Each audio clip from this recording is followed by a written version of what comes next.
नगर commissionerate की crime branch की team के द्वारा मुखबिर की सूचना पर बहुत लंबे समय से गहराई से काम करने के उपरांत ये एक बड़ा कैचमेंट आज हमने ओवरहॉल किया है, इसको सीज़ किया है। इसमें हमने एक 3 मंजिला मकान में विदेशी नागरिकों द्वारा जो अफ्रीकी मूल के हैं उनके द्वारा किराए के इस मकान में संचालित कमर्शियल आधार पे, कमर्शियल तरीके से, कमर्शियल क्वांटिटी में, मात्रा में मेथ ड्रग जिसे MDMA के नाम से भी जाना जाता है, उसकी मैन्युफैक्चरिंग करते हुए रंगे हाथ पकड़ा है।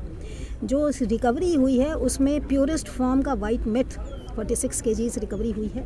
साथ ही साथ brown meth, unprocessed raw chemical, जो तैयार सोल्यूशंस हैं वो गैलन्स में हमने रिकवर किए हैं और उसके अतिरिक्त इसके मैन्युफैक्चरिंग में, इसके निर्माण में काम आने वाले केमिकल्स भी भारी अधिक संख्या में हमने रिकवर किए हैं। तैयार वाइट मेथ की अंतर्राष्ट्रीय बाज़ार में कीमत 200 करोड़ की आंकी गई है और जो हमने रॉ मटेरियल किया है उससे जो मेथ की डिलीवरी होती या जो मैन्युफैक्चरिंग होती वो अगले 100 करोड़ के लगभग की होती है। मैम, ये एक जो है लैब में बनाया जा रहा था, केमिकल्स होते हैं, तो एक्सपर्टीज़ किस टाइप की होगी इन लोगों की? कमर्शियल आधार पे इतनी प्योर फॉर्म में इस ड्रग के मैन्युफैक्चरिंग के लिए निसंदेह इन्होंने कहीं ना कहीं से कोई ट्रेनिंग पाई होगी।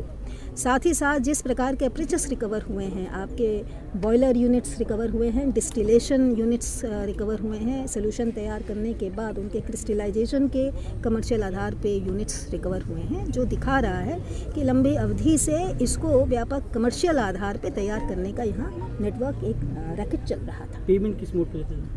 पेमेंट का जो अभी तक मोड पता चला है वो क्रिप्टो करेंसी और जो अगर कैश होता होगा तो उसकी अभी कैश की रिकवरी होना बाकी है। यहाँ के साथ साथ विदेशों में भी सप्लाई कर दी है? जी हाँ, जिस आधार पे यहाँ पे ड्रग्स बनते हुए पकड़ी गई है उससे यही लगता है कि नॉर्दर्न इंडिया के बहुत जगहों पर इनका सप्लाई का नेटवर्क है।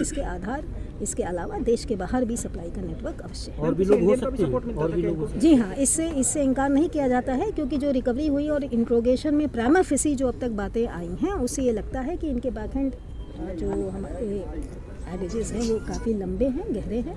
इनके नेटवर्क बहुत विस्तृत नेटवर्क है और इसको पकड़ा जाना ज़रूरी है। पासपोर्ट, वीज़ा मौके से चलती हुई लैब पर इनमें से किसी भी 9 में से किसी भी विदेशी नागरिक का कोई भी पर्सनल पेपर, वीज़ा, पासपोर्ट या अन्य कोई डिटेल रिकवर नहीं हुआ है। इंट्रोगेशन में इनके द्वारा बताया गया है कि इनका एक साथी है जिसके पास ये दिल्ली NCR में कहीं पर रखते हैं और उसके लिए हमारी टीम रवाना है। ठिकाने एक जगह के अलग? नहीं, पिछले